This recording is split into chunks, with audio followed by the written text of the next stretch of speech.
Welcome everyone to our first lesson in our series on conflict and tension for the First World War. This is for AQA A-level history, and what we're going to do in this lesson is provide us with the first major topic associated with this GCSE module, which is looking at the causes of the First World War. Now, there are a variety of different causes, of course, associated with the First World War. There are the immediate causes that sort of are the flash in the pan, if you will, that immediately lead to the First World War, things like the assassination of the Archduke Franz Ferdinand. But then there are also deeper reasons. There are deeper events that take place, and this video is going to focus on, firstly, these sort of broad strokes that really didn't cause a war necessarily, but is a factor that basically causes the war to be so large. Why is it that the assassination of a duke, of an Austro-Hungarian duke in Serbia, by a Serb nationalist, all the way down in Sarajevo, why does that result in countries like France going to war with Germany, Russia going to war, Great Britain going to war, the United States going to war? How does something that is relatively localized become so large and so impactful? And the key reason why that is the case is because of the alliance system that existed prior to the First World War. Europe is essentially, before 1914, pulled into a complex web of alliances between different empires, which meant that where some empires began to fall out as the result of things like the assassination of Franz Ferdinand, this then results in all of these other countries, all of these other empires being dragged into the First World War. And I'm going to spend some time talking about all the different kinds of alliances that existed. Some of these are alliances that predate the traditional alliance structure that existed in World War I, the Triple Entente and the Triple Alliance, and they sort of give us an indication of the historical development of these alliance structures. The first of these is the League of the Three Emperors that existed from around 1873 to 1887. Now, in 1871, a few years prior to this league being established, we get the unification of Germany under Otto von Bismarck. This is a very important event as the result of war with France that is fought, and fundamentally this creates and establishes a unified German state, a unified German empire. And Otto von Bismarck conceived of this alliance that groups together Germany, Austria-Hungary, and Russia. Now, you're thinking, well, Russia isn't part of the traditional alliance that is including Germany. At least at this point, early on in these proceedings, Russia was involved. Now, the purpose of the League of the Three Emperors was to manage the balance of power in Eastern Europe, specifically Eastern Europe, particularly places like the volatile Balkan regions, and also to isolate France, of course, being in the West. And it functions in two main phases. The first phase is between 1873 and 1878, and then the second phase is between 1881 and 1887. Now, the reason why this League of Emperors fails, ultimately is ended, is because of rivalry between the Russian Empire and the Austro-Hungarian Empire. This, of course, was an alliance between Austria-Hungary and Russia and Germany, and one of the things was to try and manage the balance of power in Eastern Europe and the Balkans. Now, because of the increasing rivalry that is beginning to take place between the Austro-Hungarian Empire and the Russian Empire, this leads to the ending of this alliance. It became very clear that both states or both empires had ulterior motives. They had contradictory motives in regards to the Balkans, and so therefore they could not work together to essentially be allies in this particular endeavor, in this particular diplomatic regime. In addition to this, we also see, running alongside the League of Three Empires, something known as the Dual Alliance. This was signed between Germany and Austria-Hungary specifically. So they sort of have the League of Three Emperors, and then within that they have the Dual Alliance in 1879. Now, this pledged a mutual defense if either was attacked by Russia, and otherwise would maintain neutrality if there was another attack. And this is one of those first instances of what becomes a very problematic aspect of the First World War.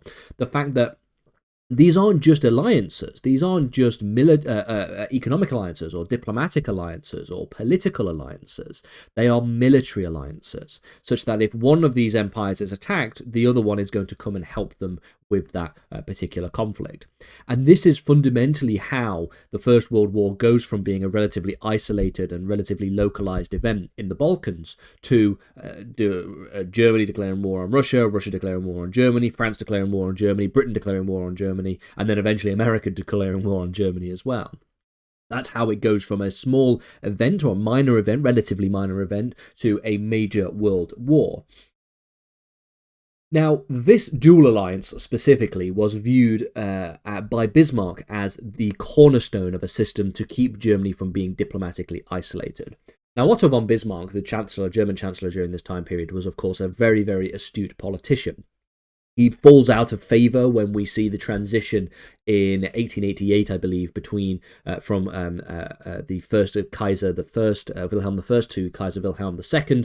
Kaiser Wilhelm II doesn't particularly like Bismarck very much, and so they fall out over a number of different things. Wilhelm II's foreign policy is far more aggressive. It's far less pragmatic. It is very, very much trying to challenge the traditional imperialism of other countries, things like naval competition with Great Britain, and we'll get to all that in future lessons. So fundamentally then, this is to keep Germany from being diplomatically isolated and to also ensure that there would be peace by preventing a war that could exist on two fronts. That's one of the things that Germany was very keen to avoid during the First World War.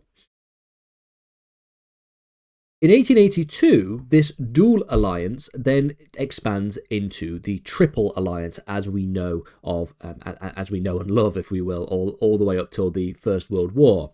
The dual alliance includes Italy, and then that becomes the Triple Alliance. The members agreed a mutual defence. Germany, Austria-Hungary would support Italy if it was to be attacked by France. Italy was to support Germany if it was attacked by France, and Italy would remain neutral if Austria-Hungary found itself at war with Russia.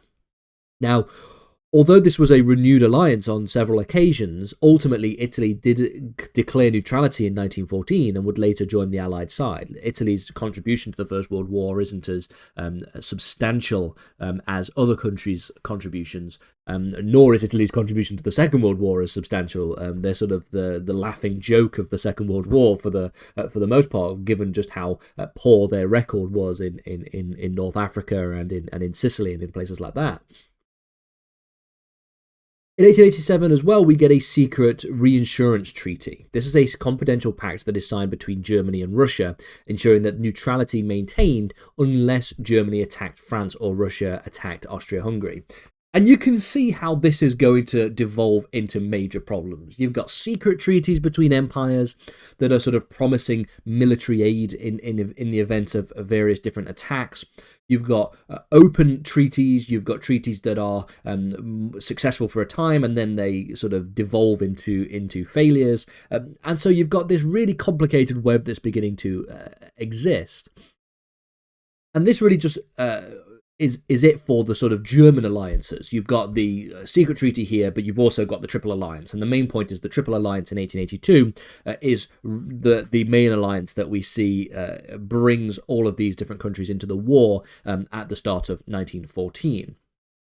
On the Allied side of this equation, we can think about the beginnings of their alliance structures with the Franco-Russian alliance in 1894. This is a formal military alliance between Russia and France, in case either is attacked by Germany or by any of Germany's allies, i.e. Austria-Hungary. It was created in response to the establishment of the Triple Alliance and this threat that was seen by France as being isolated in a sort of post-Franco-Prussian war that existed prior to this time period. And so fundamentally, we have now not only a complicated web of alliances that are sort of more in Central and Eastern Europe between Austria-Hungary and Germany and Russia, but you're now, and Italy as well, but now we're thinking about alliances that are starting to exist in the western part of Europe, with France being included into this complicated web as well. Enter the stage with Great Britain, who signed the Entente Cordiale in 1904, which is a settlement of colonial disputes between Britain and France, including a number of domains in and around North Africa. This was not at this stage a military alliance, but it marked a shift away from what was, prior to this time period, Britain's policy, which was sort of known as a policy of splendid isolation, where they were isolated from the broad conversations and the sort of interwoven parts of European politics. They were not isolated in terms of their expansion, in terms of their empire. They were expanding in Africa, they were expanding in Asia, and all these different kinds of places. But really, since the end of the Napoleonic Wars and since the sort of the Congress of Vienna and all these events that took place in the sort of early 1800s, we start to see Britain shifts ever so slightly away from being deeply and intimately involved in European affairs specifically. They only really got involved in European conferences when they were conferences that concerned Africa and African colonialism, things like the Brussels Conference and the Berlin Conference. Now, in 1907, we then get an entente between Britain and Russia, settling of disagreements in Asia, specifically the disagreements concerning areas such as Tibet and Afghanistan and Persia. There was this sort of, when Russia begins to grow as an empire in the late 1800s, early 1900s, there is this increasing threat that is perceived by Britain that Russia is going to expand south into Central Asia and start taking places like Afghanistan and places like Persia, and this would threaten British interests in this time period. So Britain was very much concerned with her empire. It's the largest empire in the world at the time and would remain the largest empire in the world for basically for the rest of imperialism. And so, but just like the Entente Cordiale, it was a non-military alliance, but it again solidified a sense of understanding and cooperation. And it is that same year that we go from a jump between sort of bilateral, between two countries alliances, between Britain and France, and then between Britain and Russia, to the Triple Entente. The Triple Entente, taking place in 1907, was the informal alliance among France, Russia, and Great Britain, born from the Franco-Prussian alliance, the Entente Cordiale, and also the Anglo-Russian Entente as well. It was a sort of merger of all of these different singular alliances. Now, it was not necessarily a binding military pact. You will notice that when we get to the First World War, it's not as seemingly as simple as just these are alliance structures that then declare war automatically. For example, Britain maintained a sense of neutrality for some time until Germany decided to invade neutral Belgium, and we'll get to that as well. But even if it wasn't necessarily a binding military pact, it still created a very powerful counterweight to the Triple Alliance that existed, and it still formalized that Britain was going to be aligned with the Entente. They were going to be aligned with France and Russia. And it just so happened that, of course, when the First World War breaks out, this is going to basically be the way in which the cards are stacked. You've got Britain, France, and Russia on one side, you've got Germany, Austria, Hungary, and then eventually, of course, the Ottoman Empire on that other side. And so fundamentally, why these alliances mattered was for a couple of reasons, okay? So the first point is that Bismarck had an original intent here, that he wanted to ensure that there would be peace, and that this would be done through the careful diplomacy of balancing power. He believed that there were two main concerns associated with this time period. The first was to isolate France, to make sure France was not going to get too strong, and to also avoid a two-front war. And so things like the Triple Entente created a little bit of instability, a little bit of a worry for Germany, because this is not only showing that France is going to be ingrained in the sort of the sort of European alliance structure with other countries, but that now the Triple Entente is threatening a war on two fronts. So you've got, on the Western side, the border between France and Germany, and then on the eastern side you have got Russia. And so if there was to be a war that breaks out between France and Russia, Germany would have to fight against Russia on one side and France on the other side. This is what they wanted to avoid, a war on two fronts. And so these tactical moves early on for Bismarck were ways to try and move towards isolating France and avoiding a two-front war. The problem is, Bismarck is eventually dismissed. Bismarck is eventually going to fall out with Kaiser Wilhelm II, and the diplomacy that takes place when Bismarck is gone begins to change very dramatically. France and Russia move closer together, and then later Britain enters into that agreement as well. And therefore, we can see that there is the opposing blocks that are formed, and you've got an increasingly aggressive Kaiser Wilhelm II, who is going to be very, very militarily aggressive and diplomatically aggressive, all of which is going to result in this triggering of a domestic crisis that's going to cascade through all of these different alliances with the assassination of Franz Ferdinand in 1914.